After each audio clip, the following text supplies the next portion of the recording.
Assalamualaikum warahmatullahi wabarakatuh. Perkenalkan, nama saya Nandaumi Putri Ainuri, NIM 2018-096. Di sini saya akan mempresentasikan mengenai kebijakan ekonomi dan masalah kemiskinan, pengangguran, dan kesejahteraan. Kebijakan ekonomi merupakan salah satu cara atau tindakan pemerintah untuk mengatur kehidupan ekonomi nasional untuk mencapai tujuan tertentu. Di Indonesia, keterlibatan negara dalam sektor ekonomi dapat dilihat dari kebijakan ekonomi terpimpin yang telah dijalankan. Landasan konsepsi ekonomi terpimpin ini tertuang dalam Undang-Undang Dasar 1945 Pasal 33, ayat 1, 2, 3, dan 4. Pada ayat pertama, perekonomian disusun bersama berdasarkan asas kekeluargaan. Pada ayat kedua, cabang-cabang produksi yang penting bagi negara dan yang menguasai hajat hidup orang banyak dikuasai oleh negara. Pada ayat ketiga, bumi dan air dan kekayaan alam yang terkandung di dalamnya dikuasai oleh negara dan dipergunakan untuk sebesar-besar kemakmuran rakyat. Pada ayat keempat, perekonomian nasional diselenggarakan berdasar atas demokrasi ekonomi dengan prinsip kebersamaan, efisiensi keadilan, berkelanjutan, berwawasan lingkungan, kemandirian, serta dengan menjaga keseimbangan, kemajuan, dan kesatuan ekonomi nasional. Indonesia menganut sistem ekonomi Pancasila yang berorientasikan kepada satu, ketuhanan yang Maha Esa, artinya penerapan etika dan moral keagamaan, bukan materialisme. Kedua, kemanusiaan yang adil dan beradab, artinya tidak ada pemerasan dan eksploitasi. Ketiga, persatuan Indonesia, artinya penerapan kebersamaan, asas kekeluargaan, sosionasionalisme, dan sosiodemokrasi dalam perekonomian. Keempat, kerakyatan, artinya mengutamakan kehidupan rakyat dan hajat hidup orang banyak. Yang kelima, keadilan sosial, persamaan atau emansipasi, kemakmuran masyarakat adalah yang utama, bukanlah kemakmuran seseorang. Peran serta fungsi pemerintah dalam perekonomian. Keberadaan pemerintah dalam pembangunan ekonomi suatu negara adalah sesuatu yang tidak diperdebatkan dalam teori atau dalam ranah pemikiran ekonomi. Melalui berbagai kebijakan yang terkait dengan sektor publik, pemerintah memiliki peran penting dalam mendorong pertumbuhan ekonomi.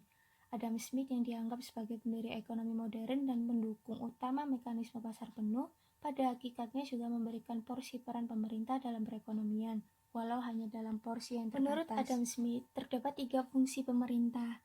Pertama, fungsi pemerintah sebagai memelihara keamanan dan pertahanan dalam negeri. Warga dapat melakukan aktivitas bisnis dengan tenang dan nyaman. Kedua, fungsi pemerintah untuk menegakkan keadilan, sehingga setiap warga negara mempunyai hak dan kewajiban yang sama. Ketiga, fungsi pemerintah menyediakan barang yang tidak disediakan, sehingga warga mendapatkan kemudahan dalam menjalankan kegiatan usahanya. Kemudian, fungsi pemerintah dalam perekonomian. Ada 3 fungsi pemerintah dalam perekonomian, yaitu fungsi stabilisasi, fungsi pemerintah dalam menciptakan stabilitas ekonomi, sosial politik, hukum, dan pertahanan keamanan. Kedua, fungsi alokasi, yaitu fungsi pemerintah sebagai penyedia barang dan jasa publik seperti pembangunan jalan, gedung sekolah, penyediaan penerangan, dan fasilitas telepon. Ketiga, fungsi distribusi, yaitu fungsi pemerintah dalam pemerataan pendapatan masyarakat. Negara memiliki fungsi penting dalam kehidupan ekonomi, terutama yang berkaitan dengan penyediaan barang dan jasa. Barang dan jasa tersebut diperlukan bagi masyarakat disebut sebagai kebutuhan publik. Kebutuhan publik meliputi 2 jenis barang, yaitu barang dan jasa publik, yang manfaatnya dapat dinikmati bersama. Contohnya yaitu jalan, fasilitas kesehatan, pendidikan, transportasi, air minum, dan penerangan. Dengan mempertimbangkan besar kecilnya usaha dan efisiensi, negara secara langsung melakukan kegiatan ekonomi agar masyarakat dapat menggunakan barang dan jasa tersebut dengan lebih cepat dan murah. Kedua, barang dan jasa privat. Barang ini diproduksi dan penggunaannya dapat dipisahkan dari penggunaan oleh pihak lain. Contohnya dengan pembelian pakaian, kepemilikan dan penggunaan barang beralih ke orang lain yang membelinya. Pemerintah ikut serta dalam kegiatan ekonomi sebagai bentuk upaya mengatasi kegagalan pasar agar tidak terjadi eksternalitas yang merugikan banyak pihak. Bentuk peran pemerintah yaitu dengan melakukan intervensi baik secara langsung maupun tidak langsung. Dalam intervensi langsung, pemerintah menetapkan harga minimum. Penerapan harga minimum atau harga dasar yang dilakukan oleh pemerintah bertujuan untuk melindungi produsen, khususnya untuk produk-produk pokok pertanian. Kemudian, pemerintah menetapkan harga maksimum. Penetapan harga maksimum atau harga eceran tertinggi yang dilakukan pemerintah bertujuan untuk melindungi konsumen. Kemudian intervensi tidak langsung, pemerintah menetapkan pajak. Kebijakan penetapan pajak dilakukan oleh pemerintah dengan mengenakan pajak yang berbeda pada berbagai komoditas. Lalu pemberian subsidi. Pemerintah dapat melakukan intervensi dalam pembentukan harga dasar, khususnya melalui pemberian subsidi. Kebijakan fiskal dan moneter merupakan kebijakan yang sangat penting dalam pemerintah untuk menstimulasi keadaan ekonomi. Kebijakan fiskal merupakan kebijakan ekonomi yang digunakan oleh pemerintah untuk mengendalikan atau mengarahkan perekonomian pada saat kondisi membaik. Caranya dengan mengatur penerimaan dan pengeluaran pemerintah. Kebijakan fiskal erat kaitannya dengan kegiatan pemerintah sebagai aktor di sektor publik. Kebijakan fiskal dalam penerimaan negara merupakan sarana penyelenggaraan mobilisasi dana dalam negeri dan alat utamanya adalah pajak. Kemudian kebijakan moneter. Kebijakan moneter adalah kebijakan ekonomi yang digunakan oleh Bank Indonesia sebagai otoritas keuangan untuk mengendalikan atau mengarahkan perekonomian pada posisi yang lebih baik dengan mengendalikan jumlah uang beredar dan tingkat suku bunga. Kemiskinan diartikan sebagai taraf hidup yang rendah, yaitu tingkat kekurangan materi dibandingkan dengan taraf hidup umum yang berlaku pada masyarakat yang bersangkutan. Kemiskinan merupakan masalah yang dihadapi semua negara, terutama negara berkembang seperti Indonesia. Karena kemiskinan bersifat multidimensional, yaitu karena kebutuhan manusia yang berbeda, maka banyak aspek primer kemiskinan seperti aset yang rendah, organisasi sosial politik, pengetahuan, keterampilan. Kemudian aspek sekunder yang berupa rendahnya jaringan sosial, sumber keuangan, dan informasi. Dimensi kemiskinan tersebut terwujud dalam bentuk kekurangan gizi, air, tingkat kesehatan, dan tingkat pendidikan yang rendah. Selain itu, dimensi kemiskinan secara langsung dan tidak langsung berkaitan dengan satu aspek, dan salah satu aspek dapat mempengaruhi kemajuan atau penurunan dari aspek lainnya. Kemudian, ciri-ciri kemiskinan. Pertama, tidak memiliki akses terhadap proses pengambilan keputusan yang mempengaruhi kehidupan mereka. Kedua, berada di luar institusi sosial yang ada. Ketiga, sumber daya manusia yang rendah termasuk kesehatan, pendidikan, keterampilan, serta penghasilan rendah. Keempat, terjebak dalam lingkungan SDM yang rendah seperti etos kerja yang rendah, pemikiran pendek, dan fatalisme. Kelima, kepemilikan aset fisik yang rendah, termasuk aset lingkungan seperti air bersih dan jernih. Terdapat 3 jenis kemiskinan. Pertama, kemiskinan absolut. Seseorang dikatakan miskin absolut jika pendapatannya di bawah garis kemiskinan, tidak cukup untuk memenuhi kebutuhan hidup minimum seperti pangan, sandang, kesehatan, perumahan, dan pendidikan. Kedua, kemiskinan relatif. Seseorang yang tergolong relatif miskin sebenarnya hidup di atas garis kemiskinan, namun masih di bawah kemampuan masyarakat sekitarnya. Ketiga, kemiskinan kultural.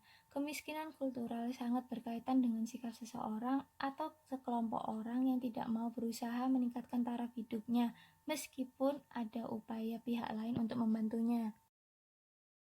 Faktor kemiskinan. Pertama, tingkat pendidikan yang rendah. Tingkat pendidikan yang rendah memaksa seseorang untuk kehilangan keterampilan tertentu yang diperlukan untuk hidup.